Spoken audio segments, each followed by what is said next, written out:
and welcome to Cult Movie Cult, where we watch and discuss the horrific, the obscure, and the flat-out strange from the other side of cinema. I'm Mark Dickerson. And I'm Jeremy Fink, and this is the fourth installment in our series After the Bomb, sci-fi movies of the 1950s. Today, we'll be discussing 1958's Fiend Without a Face. The brain, it's gone. That's not all. The entire spinal cord is missing. But it's incredible. It's as if some mental vampire were at work. Does it come from another country or another world? This terrifying menace that G2 must destroy before it's too late. Image is fading, sir. There it goes again. Same trouble. How can they stop this invisible force whose only warning is a weird, blood-chilling sound?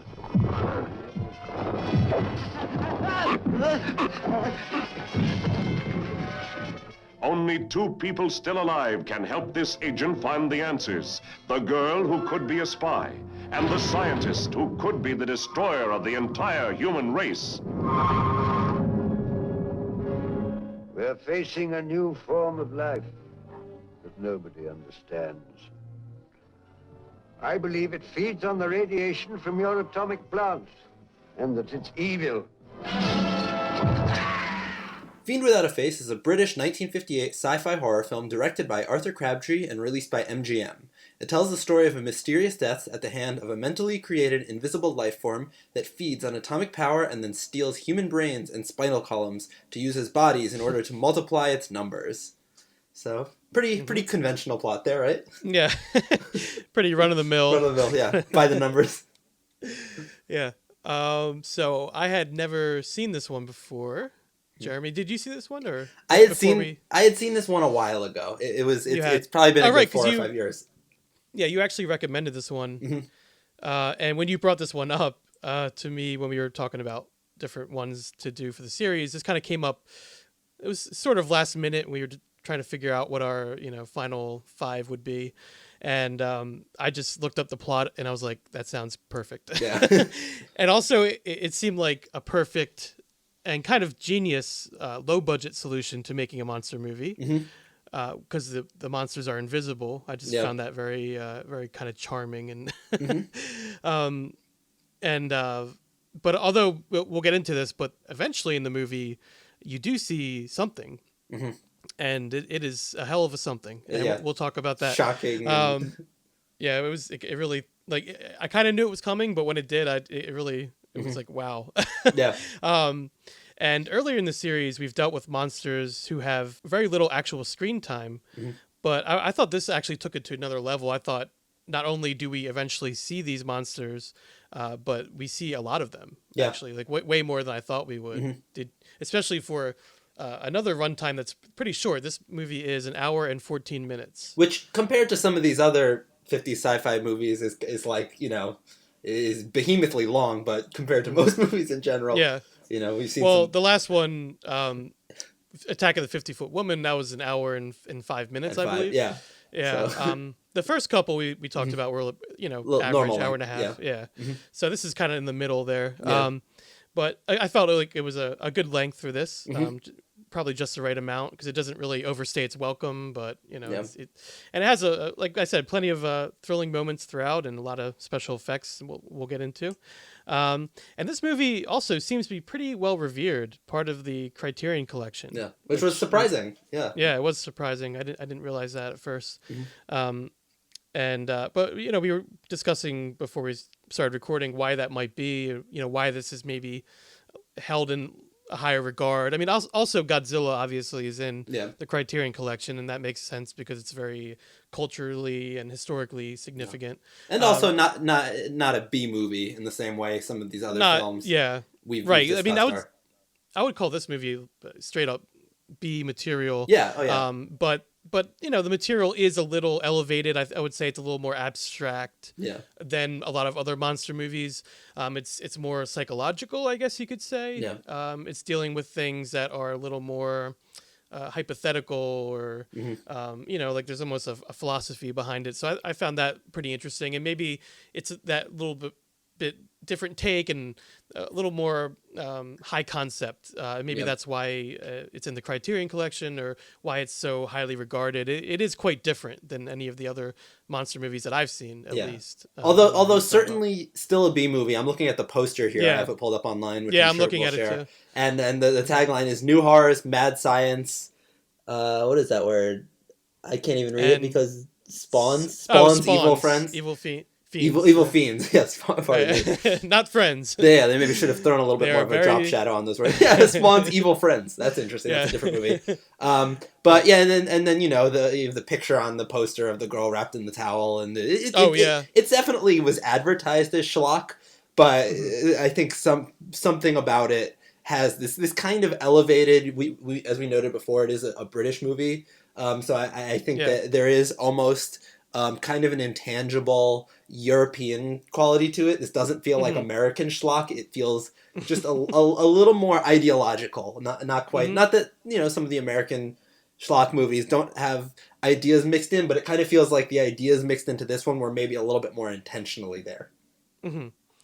Yeah, so we looked at Japanese with Godzilla, and then a couple of American ones, and I like that we're trying to get a little bit of a... Yeah, so now we're in the UK with this one. So just to go into the plot a little bit for this one. So it takes place almost entirely, actually, on an American Air Force base in Canada.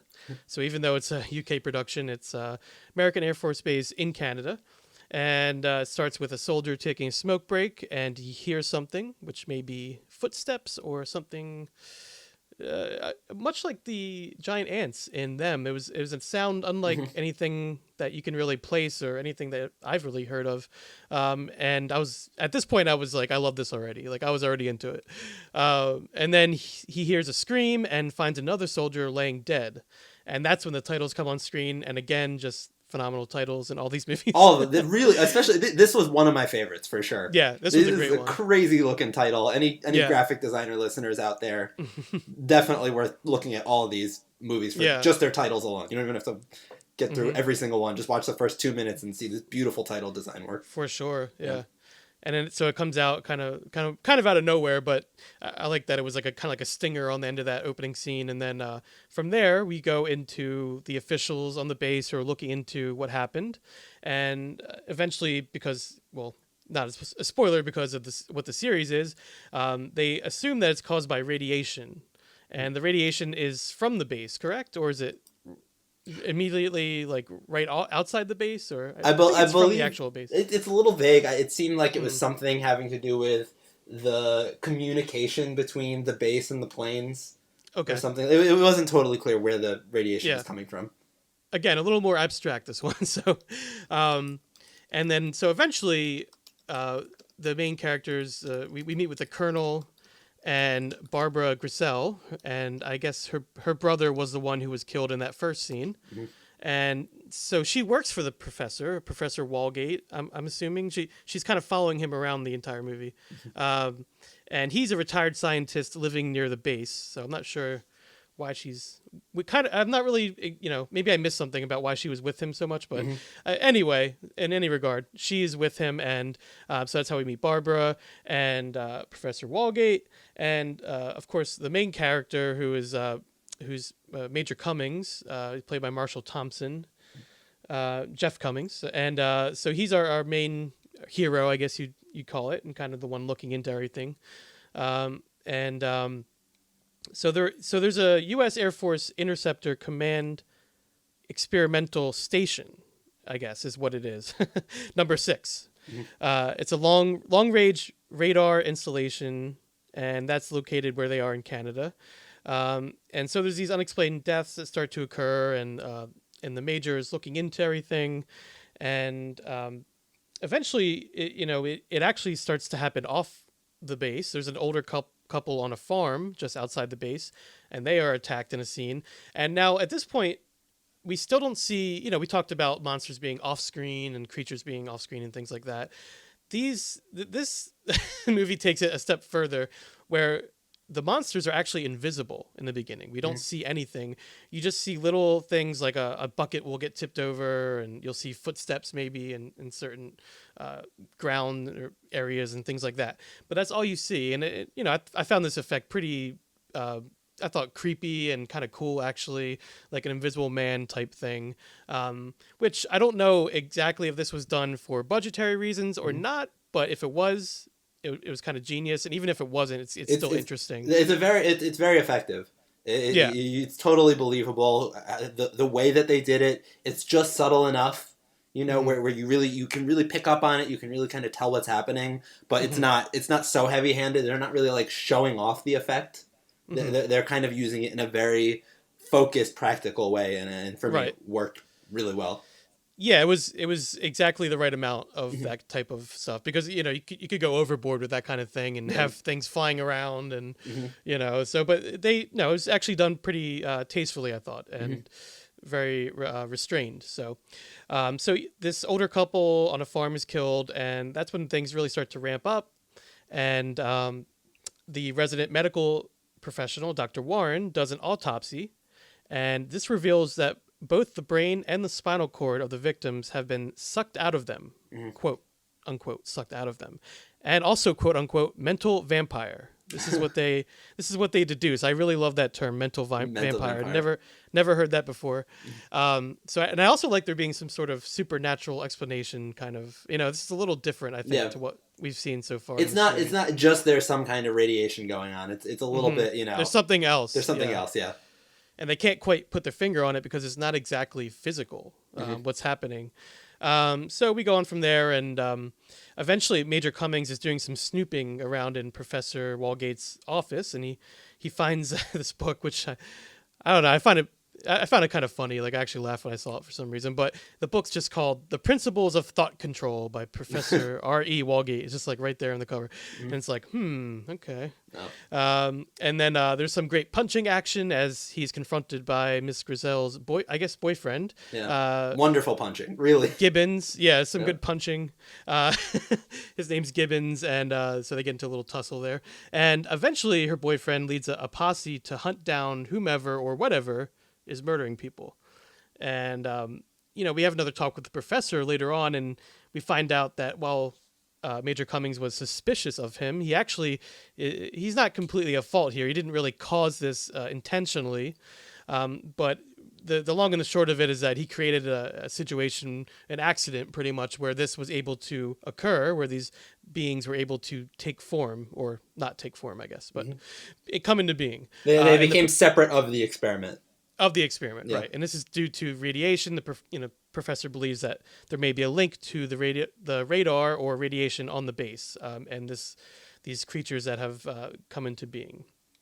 So they have a discussion, try to figure out the best course of action. They hear someone moaning. It actually sounded kind of like a zombie. There was like a zombie-like moaning, and then Gibbons appears, and he's like a shell of a man. Like he has sans brain and I guess spine, although he seems to be walking upright. And so they have this little attack scene with him, which is kind of cool. It was like a zombie scene, I guess. And then like I said, the scientist finally admits that he's not only succeeded in developing this mental ability that he was trying to create, but in the process, he created a living thought projection, which is essentially what these beings are. Although unknown to him, the nuclear power, I guess, experiments, they had an adverse effect on this and actually enhanced the mental abilities of these creatures, and that's what they're dealing with here. And he actually calls it a new form of life. So it's sort of like an evil entity, I guess. So pretty wild plot. I mean, it's and this is before we even get to the brains and the spinal cords that we can actually see, and they become animated, quite literally. Yeah. So it's already pretty crazy at this point, but then we see a brain, and then we see many brains, and they have antennae on their heads. They're like little alien brains almost, or insect brains, I guess. And again, spinal cords. It's really crazy.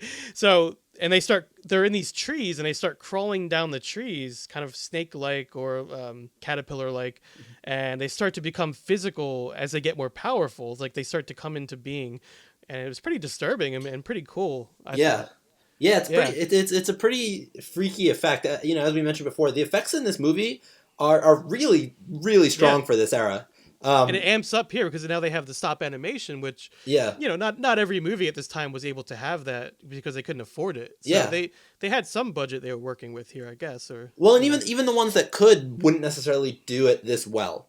This film, like these things are really, really kind of feel lifelike. Like the movements. There was a lot of detail put in. And clearly a lot of thought put into how these things would move. It wasn't just, we're gonna do some stop motion animation, so they're not totally still. It's like they arched in the same way, like life they of bend. their own. Yeah, yeah, like they bend like a spine would bend. They're kind of like they kind of like pulse a little bit.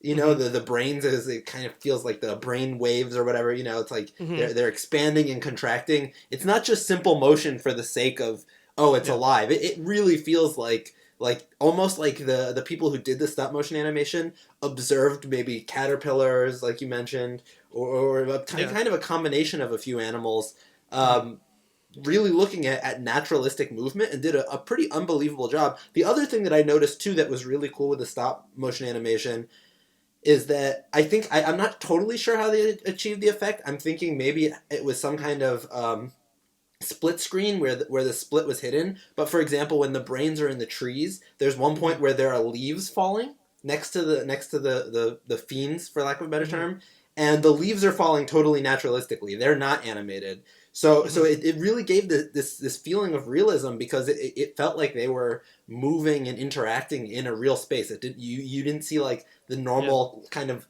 flickers of light in the corners of frames that you might see with stop motion. Like this was really carefully, professionally done work. Yeah, it's pretty impressive, these special effects. And like you said, Jeremy, really well done. A lot of attention to detail. They are definitely creepy, these things that are kind of crawling around. And there's just the wide range of effects in this movie I was very impressed by. We talked about how in the beginning the creatures are they are invisible, so we don't see anything, but there's the manipulation of scenery, like we said, the bucket being tipped over, there's a carpet that bunches up, and then this is also mixed with a little bit of stop animation or stop motion, because at one point there's something moving through this liquid from the bucket, and you see footsteps, but obviously these are done, through trickery. They're not, they weren't done on set or anything like that. Or they weren't done, at the time, like they were kind of filmed one at a time. You can tell that, so there's that sort of trickery going on. And then from there, there's the invisible beings are choking people, pulling them through windows. And then from there, we go to these stop motion creatures for the crawling brains and spines, which is still crazy. And then from there, because these creatures start to attack, we see bloody exploding gore, which I was really not prepared for. Yeah. When the characters shoot these creatures, they explode, and I thought that was pretty cool. Yeah, especially for the time, you didn't really see many effects like that. No, this is definitely of all of the films that kind of fit into this genre that we're doing this series on. This is definitely the most kind of violent and disturbing. You really don't see that. They normally at that time, and maybe once again that comes back to the fact that it is a European film, and maybe they weren't quite as worried about. Because it wasn't really a B movie per se, they didn't have to worry necessarily as much about getting this onto a bill in the United States, because they knew that maybe they could be successful at home where things were a little more relaxed. But yeah, they really took it pretty far. Yeah, and I was reading before I had even watched the movie a little bit about it, and I'd read that there was an uproar in the public about this film and about the violence and how extreme it was, and they were going to give it the, of course, fatal X rating. Yeah. Which is pretty extreme, especially back then. So I was wondering, where do imaginary creatures get so violent? And when we got to that moment, I was like, okay, I actually understand. Like for that time, that was pretty crazy. It's disturbing to look at now. It looks pretty real.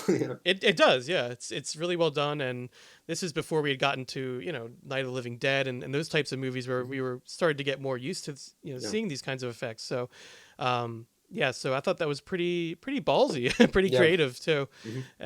Pretty crazy that they did that. So just to wrap up this little short summary of the movie. So As I mentioned, much like in them, these creatures are emitting these disturbing noises, and that noise comes back in the scene in full force, and the characters try to fight them off and shoot them, and that's when we get that blood and gore squibs or whatever they were effects that were coming out. And the characters need to stop the radiation that's feeding these creatures. So they decide their plan is to blow up the control room, and very smart, these brains. They reach through boarded up windows. Yeah, they're brains, I guess. But yeah, they reach through. They have these windows that are boarded up, and they steal a hammer and they try to get inside and pry their way in. And one of them flies at Barbara's head. It was pretty crazy. So that scene's great when they come into the room, and a lot of violence and destruction there. And once in the control room, Major Cummings is able to. He once he reaches it, he detonates the bomb, and the brains sort of just die. They kind of just fall out of the trees and onto the ground and onto the floor, and they disintegrate. And that was another cool effect too there when the brains disintegrated. Yeah, that's in a nutshell. That's pretty much the movie. Pretty much ends simple, there. Yeah, pretty much once they kill all the brains and spinal cords, the movie's over. Which like we said, where are you gonna go from there? Once you kill the go brains. in and out. Yeah, once you kill the monsters, that's pretty much it. So, yeah, that is Fiend Without a Face. So pretty crazy movie. Crazy that it's in the Criterion Collection, kind of. Although I feel like I feel like it makes sense in a certain way. It makes sense, I feel like, yeah. And just because it is so out there and so different. And sort of avant-garde in a kind of way. I mean, it's pretty conventional as these types of movies go, but on the other hand, it is, there's some ideas there that are different and kind of make you think a little bit, which is cool. Yeah. Well, I think that the monster is kind of an abstraction. The monster is such an abstract idea. Like they didn't, I guess they did explain the science in this movie. Kind they of. did a little bit, but not too much. Yeah, but I feel like with a lot of these other films, they really spend a lot of time really trying to get into the science of it. Trying to kind of justify how they got there. And this one, even though there is an explanation of the science, it doesn't really feel like that's what they were worried about as much. It felt like they were kind of more worried about this idea of something, kind of the combination of the human mind and science, and how that's really what's dangerous. And that we don't necessarily totally have to even understand what we're creating for it to be dangerous, and that the thought process is really the most dangerous thing at the end of the day. Yeah. I mean, it's more of a complicated plot, I would say, than the other ones that we watch. But also, it's like you said, they don't explain too much. They kind of explain just enough to get around things, which is fine. You don't need to spend the whole movie explaining things. So I was fine with that. It gives you just enough to kind of get the lay of the land and kind of understand what's going on. But I think at the end of the day, it was just a way to have a different type of movie monster, a different type of creature, I guess. But this one was, it's memorable just because it is so out there and so abstract. So, I think it stands out in our list of movies here. Although the one coming up next, The Blob, is pretty damn strange too. So, but although a little bit better known. Might not seem as strange to people because people know The Blob.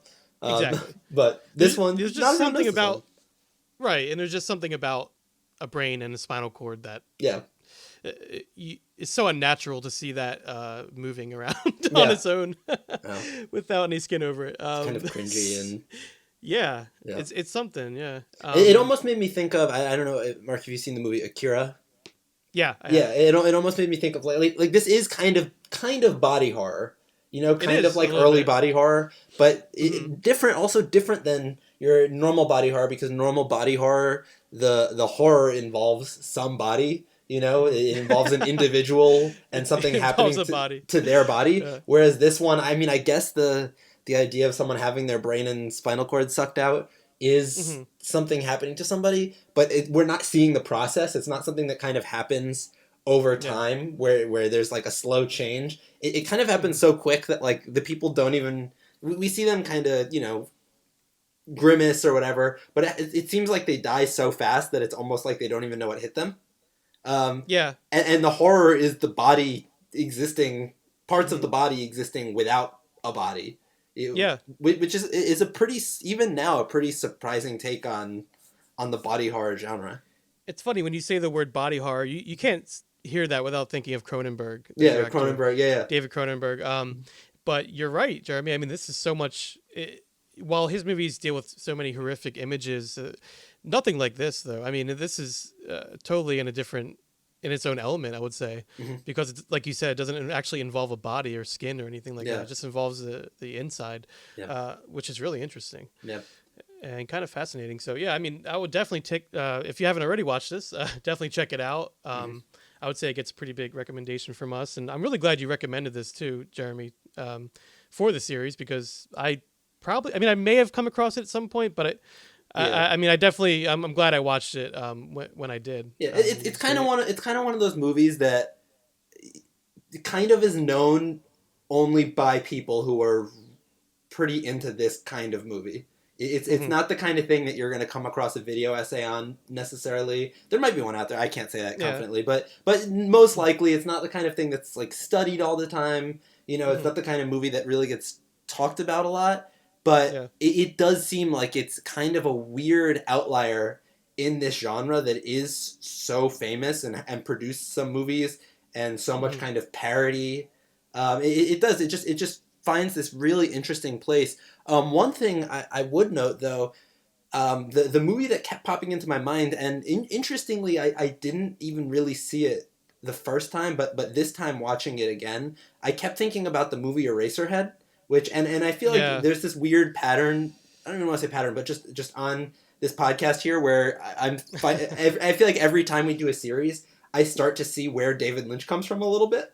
In a weird way, because he's one of those kind of directors who's just a total enigma, and it almost seems like he just, almost like These Brains, was just a weird thought experiment that went awry, and suddenly there were movies being made. So for me personally, I'm a big fan of his work. He's definitely one of the people who, and Mark, I know you have Eraserhead posters hanging up, and you're a huge fan. So it is cool kind of seeing maybe where some of these cult directors that we've discussed, although we haven't done a Lynch episode specifically yet. Not yet. We should, though. We should, maybe. But it is cool kind of seeing where some of these cult directors who made work after these movies, maybe where they came from, where these people who were working outside of kind of mainstream Hollywood and the very conventional movie structure and images, where maybe they came from and where the influences were, and that they weren't just kind of formed from nothing and just appeared. But, these people are creative people who are watching things and looking at art and absorbing it in the same way any other creative person does. But the influences for them just might come from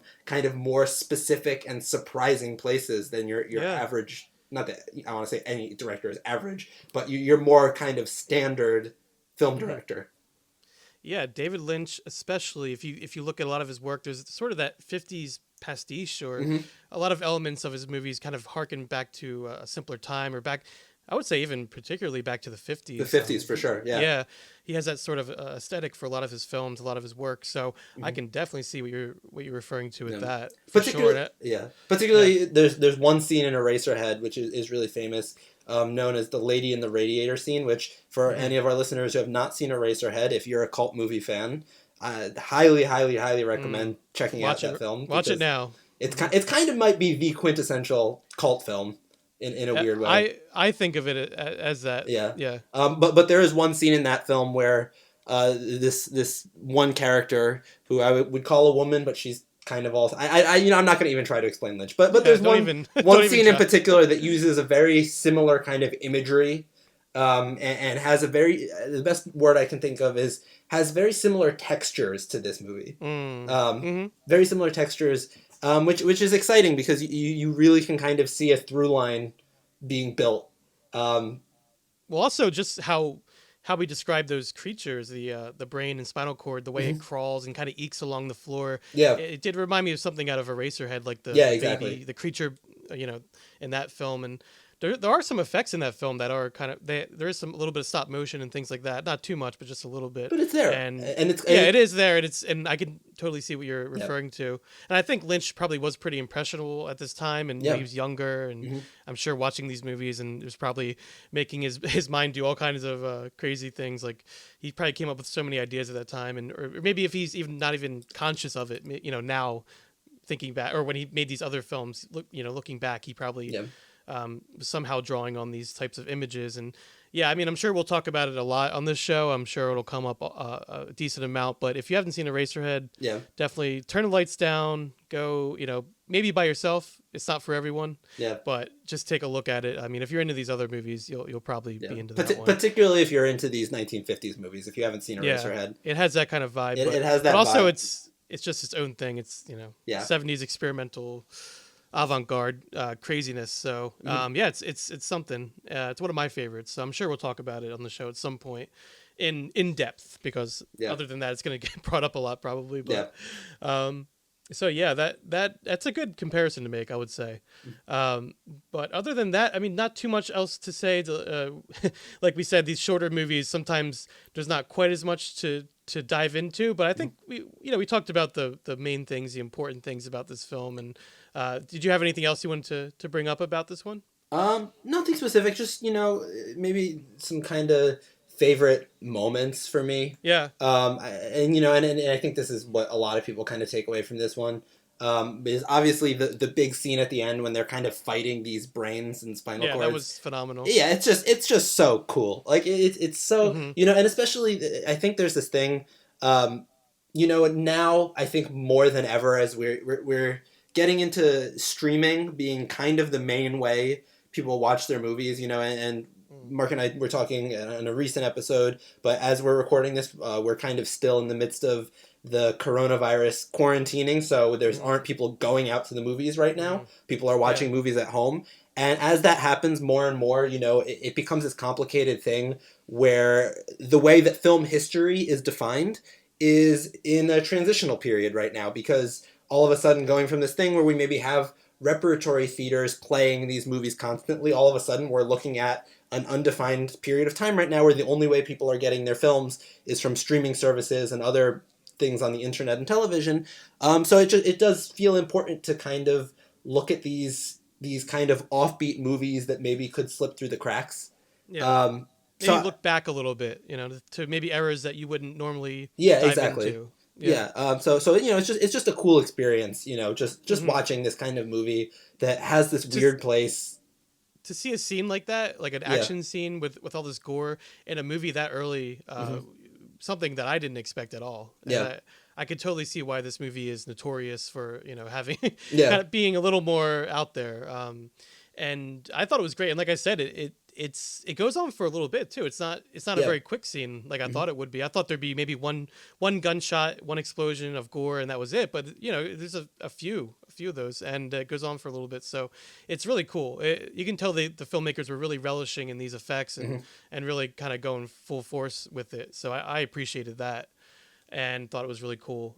So that scene obviously is like the standout scene. There were some other moments though. I thought, even before that, the image of the brains and spinal cords in the tree, just kind of like almost watching the characters through the window, I thought was really creepy and unsettling.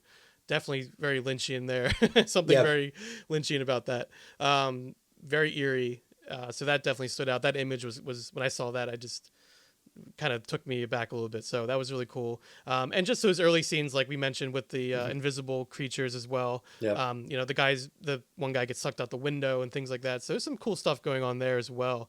So all around, just really cool short movie to check out if you have a night, one of these quarantine nights, or even if you're not quarantined eventually. Good movie to watch with the lights turned off. For sure. Really just, I mean, all these movies definitely are. This and Eraserhead would actually be a good, that would be a tremendous double bill, actually. Yeah. That'd be a great, make it happen. I don't know how we do a creepy night in, but a good night creepy night in, but this is definitely one, there's some movies that are a little more campy that you can kind of, they're fun to watch with friends, and this one would be fun to watch with friends, but I also feel like this one would be a great one to just kind of let yourself just get totally lost in the weirdness of it. Just totally. That's what I did. Yeah, let yourself go. So. Absolutely. Yeah, definitely check it out. So as we mentioned, next time we are going to go into sort of a similar territory with a much larger film, as you mentioned, Jeremy. This one is iconic. Like we started with Godzilla, which was definitely a hugely iconic movie in this genre, and we are going to end with one just as big, if not bigger. Maybe not bigger. just as big. The Blob from 1958. So the same year as this film that we just talked about, Fiend Without a Face, and the film before that, Attack of the 50-Foot Woman. So it was a busy year. Lots Very of busy. creativity, lots of cranking out of these types of movies, and there are some great ones that we're talking about. So really looking forward to talk about the original Blob, The Blob. The movie. Blob. Yes, sorry, had to get that right. So yeah, that's going to be a great one. Looking forward to that a lot. And thank you very much for listening to this episode of Cult Movie Cult. And you can find us on Twitter, Instagram, and Facebook. If you have any cult films you'd like to hear us discuss on the show, or if you'd like to officially join the cult and be a guest on the show, please feel free to reach out to us at cultmoviecult@gmail.com. This has been Cult Movie Cult, and until next time, so long from the other side.